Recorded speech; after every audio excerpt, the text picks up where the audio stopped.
Assalamualaikum warahmatullahi wabarakatuh. Selamat datang di channel kami, kumpulan cerita horor yang akan membuat kita semakin mengerti bahwa sesungguhnya kita berdampingan dengan mereka. Balik lagi bareng gue Saputra. Kali ini gua lagi main dan silaturahmi ke rumah seseorang yang akan menjadi narasumber pada kali ini. Seseorang yang memang aktif di dunia pecinta alam dan juga di dunia kerelawanan. Langsung saja inilah dia Bang Loreng. Halo Bang, apa kabar Bang? Kabar baik. Terima kasih nih kita udah boleh main ke rumah Abang. Dan juga Abang mau cerita di channel kita berdampingan. Insya Allah. Jadi gimana Bang? Kira-kira punya cerita apa nih Bang? Mungkin sedikit tentang kegiatan di camping ya. Yang ada di sekitaran di Desa Tajur. Baik, itulah sekilas cerita yang nantinya akan diceritakan oleh Bang Loreng. Nah, buat kalian yang penasaran, tonton terus video ini sampai habis. Dan jangan lupa untuk tekan tombol subscribe sebagai bentuk dukungan kalian di channel ini. Langsung saja, inilah dia kisahnya. Ya, dulu gua lepas sekolah SMP sudah mulai kita sering camping ya. Itu dulu kita namakan rempakem. Apa ya, tuh? remaja cinta camping. Wih, ya. Mantap. Kita bawa carrier kayak yang di film Rano Karno, ya biasa bawa panci, kenceng segala macam gitu. Itu lulusan SMP. Nah setelah lulus sekolah STM baru kita berubah karena sudah mulai kita dididik. Itu dulu itu ada kita dari Girgahana, ya Girgahana masuk ke Tajur itu dari tahun 90-an. Cuman kenal dengan kita di Tajur itu di 95. Gitu. Dulu kita sering nongkrong, biasa anak-anak terminal nongkrong di bawah, biasa gitar-gitaran, dia anak muda lah. Ada sedikit air yang buat penyegar lah, kayak gitulah. Itu kan. Cuman dulu habis itu kita diajak oleh Girgahana untuk berubah, dikit-dikit berubah. Kita dikenalkan dengan namanya dunia pecinta alam. Gitu kan. Awalnya ya main-main aja dia. Cara pendekatannya yang cukup luar biasa. Dia tidak main kekerasan, bergabung bareng, gitar-gitaran bareng. Akhirnya kita pelan-pelan dibawa ke arah yang lebih baik sama Girgahana itu. Ya itulah, terus kita mendirikan yang namanya Linggi Alam 96 dengan rekan-rekan.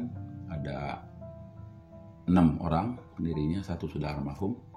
Ya. Jadi kita didirikan sama Girgahana itu 96. Dan kita mengenal dengan namanya, kita kegiatan dulu kita namanya bukan Linggi Alam, tapi Trek Camping. Ya, TC Tajur Cilengsi, karena kita bergeraknya di Kelapa Nunggal. Mungkin sebelumnya Bang, mohon maaf nih, mungkin sebagian dari penonton ada yang nggak ngerti atau nggak tahu tentang Linggi Alam. Mungkin bisa dijelaskan dulu secara singkat Linggi Alam itu apa sih? Linggi Alam itu adalah satu perkumpulan di pecinta alaman. Linggi Alam itu singgah di suatu tempat. Jadi kita sering main-main kemana-mana, singgah, mendalami, main lagi, singgah, mendalami. Gitu. Dan pada akhirnya kita dikenalkan ya situ sama Girgahana tentang camping. Ya, ternyata nggak jauh-jauh di tempat kita sendiri juga ada gitu. Camping itu gua yang adanya di Kapur gitu kan, tebingan Kapur. Jadi ada di dekat dengan kita, tapi kita nggak tahu. Malah dia sendiri orang luar yang dulu tahu bahwa di Tajur itu ada gua gitu kan. Nah, singkat cerita kita dikenalkan sama mereka tentang gua itu apa, kita ikut pelatihan segala macem. Akhirnya kita masuk. Kita baru pertama kali masuk ke satu gua itu baru pertama kali ya. Semenjak saya lahir di Tajur sampai umur di 21 saya bilang masuk ke camping itu. Padahal deket ya? Padahal deket, sering kita lewat, sering kita main. Dulu itu kawasan karet, perkebunan karet ya, yang punyanya Soeharto, Tommy Soeharto ya. dirasa lah di situ. Sering main ngambil kayu bakar, ngambil apa itu pohon apa itu karet apa itu yang suka ya biji karet yang suka diadu sering, tapi kita nggak tahu bahwa di situ ada gua. Kita taunya itu adalah dibilang lubang angin dan tegok kontol.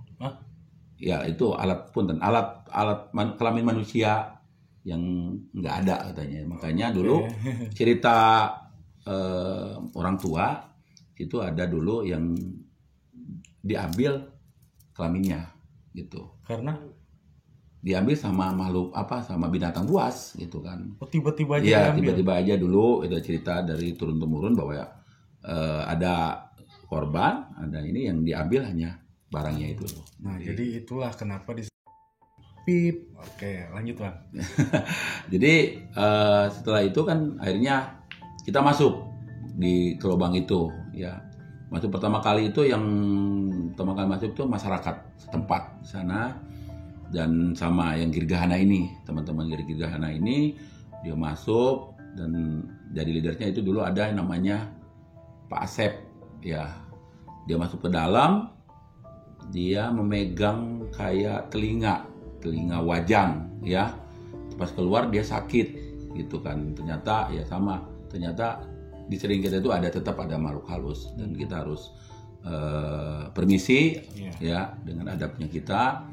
Dan akhirnya dari situ bahwa gua itu dibilang gua kenceng karena ada bentuk kayak wajang di dalamnya.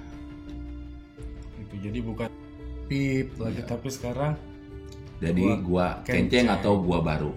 Ya. Jadi banyak kisah di dalam gua itu yang kadang-kadang orang tidak percaya ya.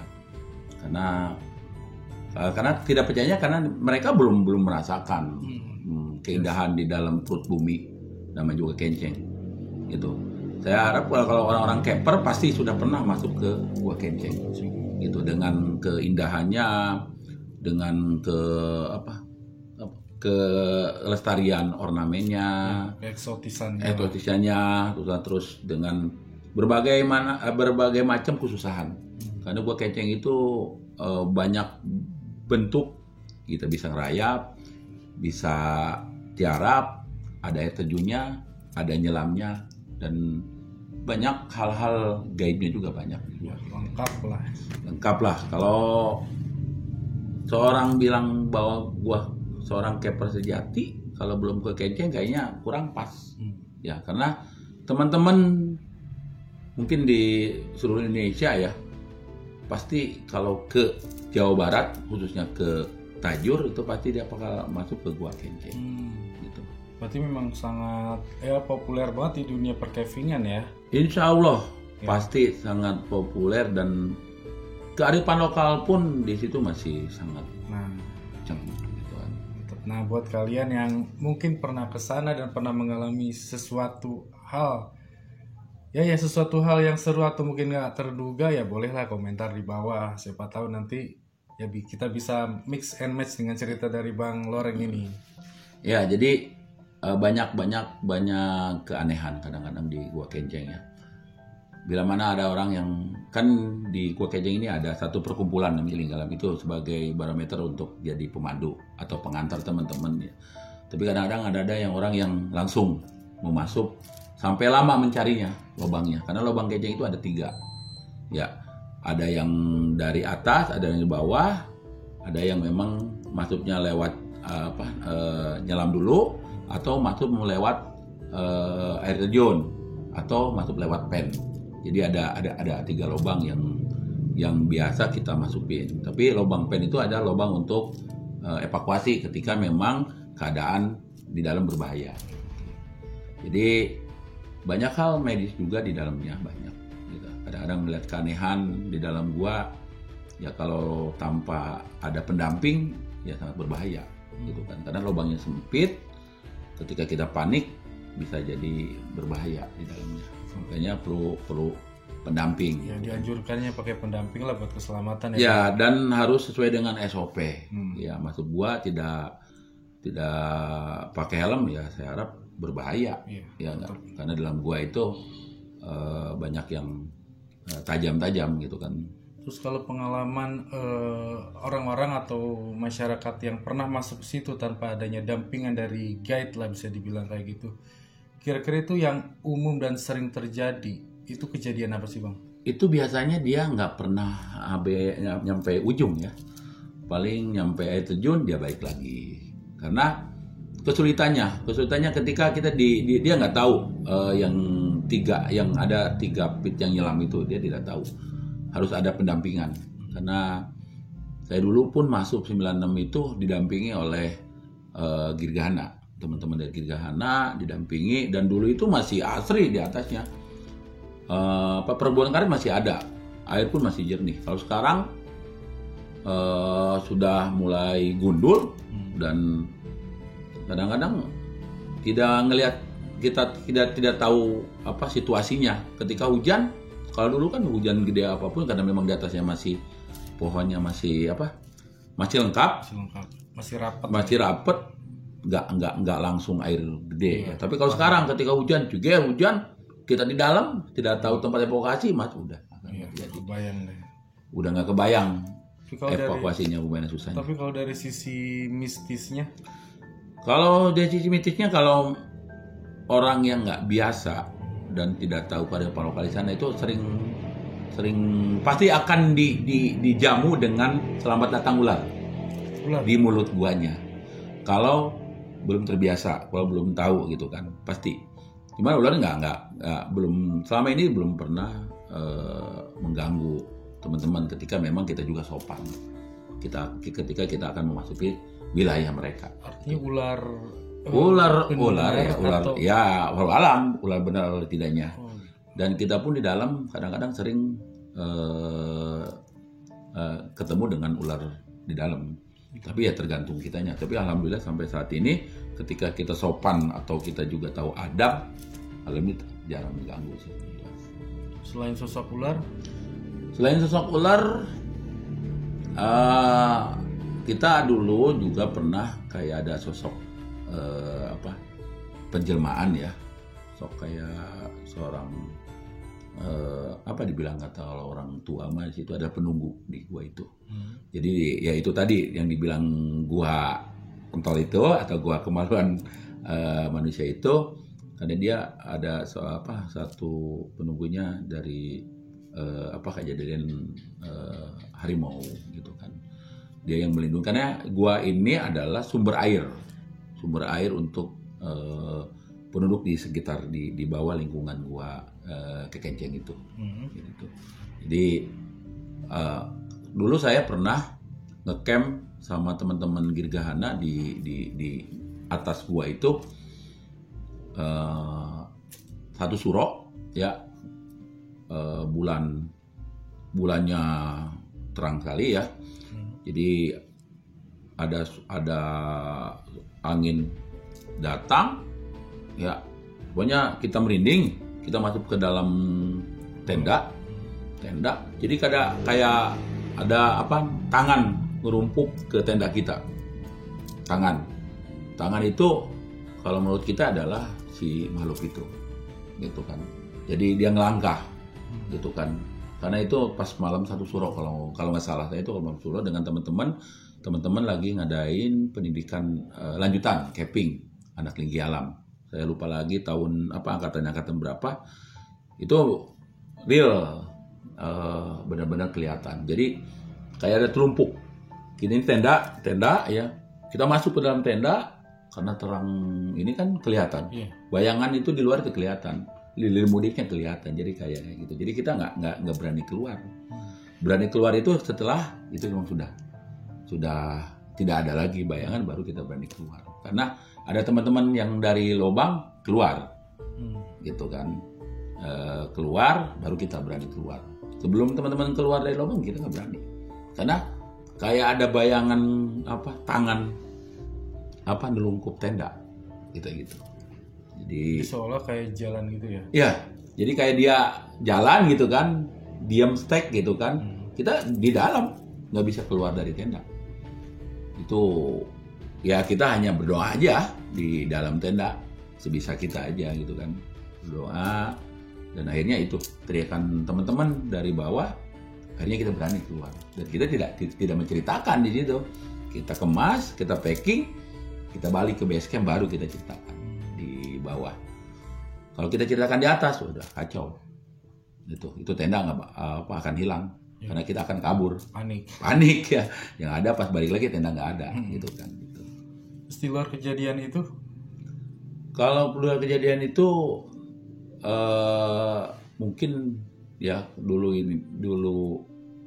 Gua Kenceng ini memang tempat yang paling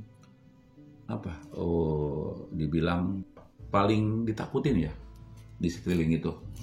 Karena itu dengan tadi bilang legok tol itu, jadi memang mistiknya sangat tinggi. Sampai saat ini banyak yang masih sering orang-orang yang ini datang ke situ ya tahu tujuannya apa ya, sering kayak bersemedi atau gimana gitu di situ. Itu ada. Itu karena memang cerita-cerita dulu ya. Itu yang nemukan dulu pertama kali ada gua itu adalah masyarakat di situ. Dan kenapa bilang Gua Kenceng ya, karena di dalamnya itu ada semacam kayak telinga kenceng majang sebelah. Dia pegang sampai dia ke bawah mimpi dan sakit. Nah, dari situ baru itu tadi teman-teman Girgana menelusuri dari ujung sampai ke ujung dari situ. Habis itu ya populer sampai hari ini. Bagi pecinta alam itu satu keharusan kalau masuk Gua Kenceng, karena akan bisa membuat puas atau percaya, karena di dalam itu banyak pelajaran yang kita ambil ya. Ada nyelamnya, ada kita di air terjunnya, ada ngerangkapnya, ada nunduk segala macam di gua itu komplit untuk teman-teman pecinta alam, terutama untuk orang-orang camping. Jadi memang tempat yang pas buat orang yang suka camping dan orang yang memang sebagai pecinta alam lah buat kesana gitu, karena memang banyak nilai lebih yang bisa didapatin di sana. Ya, tapi jangan lupa tetap harus ada pendampingan. Ya, sampai pendampingan juga tetap harus jaga sikap, tata krama, perilaku, sopan santun tetap harus dijaga. Ya, dan sekarang banyak orang-orang yang masuk tanpa pendampingan kita jadi merusak. Ya, banyak talakwit yang hilang sekarang.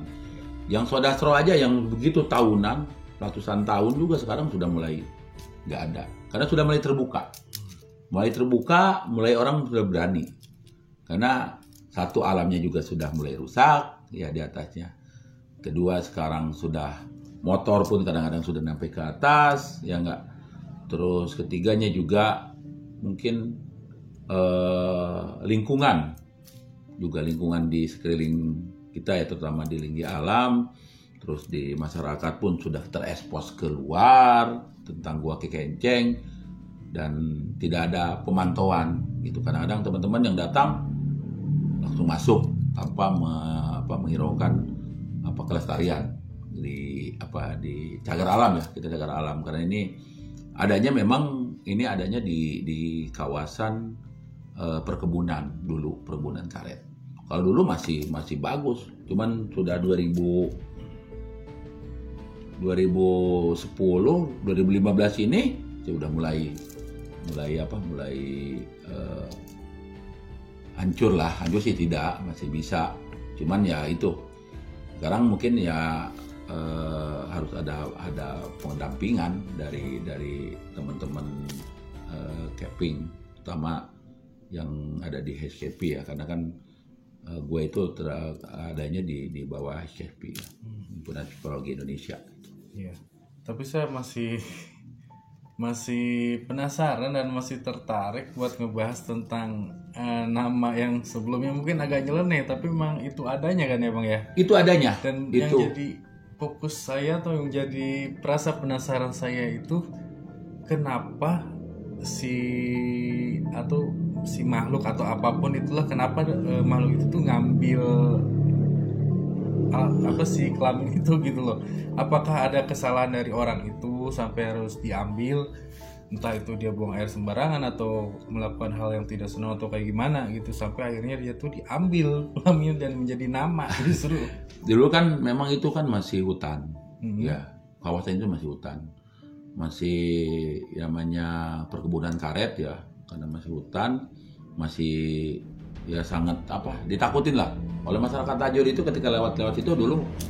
Menurut cerita orang tua itu masih ditakutin. Ya. Jadi saya juga nggak tahu ini kalau ada beberapa versi, ada memang yang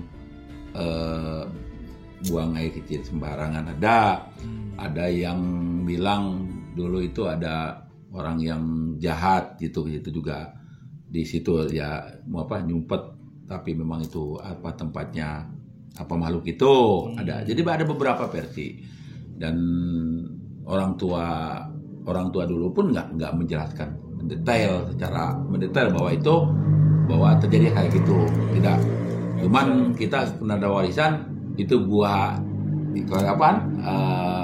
legok kayak ini kan, legok ada di dua punggungan ya, jadi legok itu kontol, sama ada disebut lubang angin, karena ketika angin datang itu suka berburu di kawasan itu gitu kan. Ternyata kalau sekarang sudah beralih profesi, bukan gua angin lagi. Gua yang bilang gua angin itu adalah gua legok kontol, dan akhirnya sekarang dikenal sama masyarakat itu gua kenceng atau gua baru. Ya, itulah, meskipun dengan beragam cerita dan mungkin sumber yang bervariasi, tapi mau lihat tadi legok ya. Ya, dengan segala macam cerita di belakangnya sekarang sudah menjadi Gua Kenceng dan sudah menjadi salah satu destinasi untuk para petualang, untuk kalian para pecinta alam yang suka caving. Itu benar-benar tempat yang rekomendasi banget ya Bang ya? Iya, rekomendasi banget. Tapi harus didampingi oleh teman-teman yang punya skill. Tetap harus didampingi dan punya skill gitu. Nah, untuk Abang sendiri nih, kegiatannya, aktivitasnya, apalagi kan kita tahu sendirilah selagi musim pandemi ini, cuaca juga sekarang sudah mulai musim penghujan lah.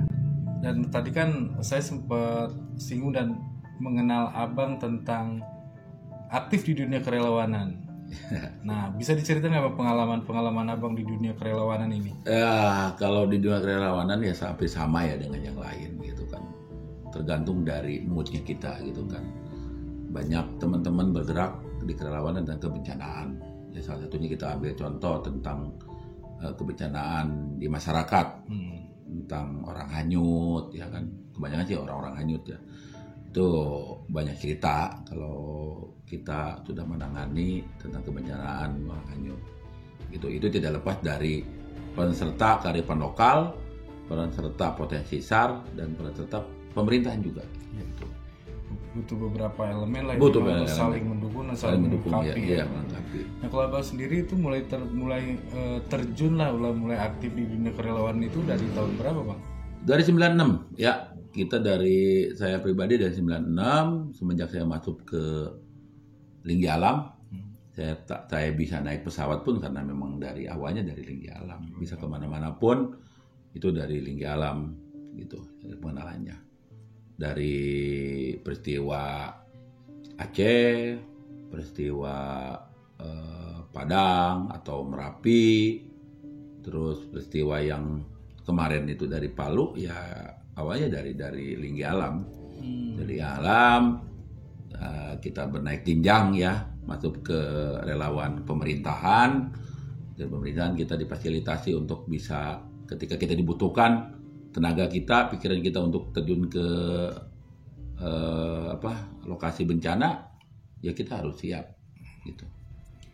Karena memang sudah ya jiwanya di situ ya lah, yang mulai dari awalnya itu tentang alam hingga ke kemanusiaan. Itu mungkin kalau memang tanpa dilakukan dengan sepenuh hati ya nggak akan awet sampai sekarang ya Bang. Iya, betul. Segala sesuatu itu harus dengan hati ya. Kalau kita melakukan tidak dibarengi dengan hati ya hancur semuanya. Gitu kan. Dan juga segala sesuatu kalau memang kita dikerjakan dengan sepenuh hati pasti akan menghasilkan sesuatu dan memberikan manfaat dan kepuasan tentunya. Ya, tentunya. Baik, itulah kira-kira ngobrol santai nih sama Bang Loreng. Mungkin ada pesan nggak nih Bang yang bisa disampaikan sama sobat kita berdampingan? Entah itu dari pecinta alamnya kah, atau entah itu dari dunia kerelawanannya, kemanusiaan gitu. Ya, kalau dari pesan untuk pecinta halaman, kita tidak boleh merasa puas. Itu satu. Keduanya, jalani dengan aturan yang memang itu ada aturannya. Gitu. Terus kalau untuk relawan, kita jangan merasa sudah pintar, tetap belajar itu harus. Kalau saya pribadi, ketika orang sudah bilang pintar lebih baik, meninggal aja. Gitu. Karena selagi hidup kita terus harus belajar. Dan satu yang paling terpenting, ketika kita jadi relawan, jadi relawanlah relawan yang mapan. Kenapa? Bencana, kejadian apapun terjadi tidak tahu waktu. Dan kita harus terjun ke lapangan, otomatis kita meninggalkan keluarga. Jangan sampai kita menolong orang bisa, keluarga kita sendiri terlantar. Jangan sampai. Jadi relawanlah relawan yang udah mapang. Ketika kita terjun ke dunia relawan, harus yakin dengan hati kita sendiri. Bisa nggak? Yakin nggak? Karena apa? Ketika kita terjun ke relawan, kalau hati kita nggak yakin, hati kita terbagi dua, itu berbahaya. Jadi harus yakin dan kita tetap ke Maha Yang Kuasa, Allah gitu kan. Harus yakin, tetap yakin, harus berdoa, tetap ya berserah diri dengan modal keyakinan kita berserah juga. Iya. Supaya kita bisa ngasih manfaat ketika masuk atau terjun ke dunia relawan, ke lokasi bencana gitu kan, malah menjadi jadi kita yang di rescue gitu kan, malah ngeribetin malah ngeribetin itu. Lebih baik baliklah. Jangan jadi relawan gitu. Skillnya pun harus benar, skill kita pun harus selalu diasah. Jadi tiap tahun berbeda kejadiannya, dan kita juga harus terus belajar gitu. Jangan merasa sudah cukup. Kalau udah cukup, meninggal aja. Iya, urusannya sama Allah kan. Kalau udah cukup, meninggal aja. Iya, kalau nggak mau belajar, meninggal aja. Iya, kita gitu. masih hidup, kita harus selalu belajar. Dan optimis bahwa kita bisa.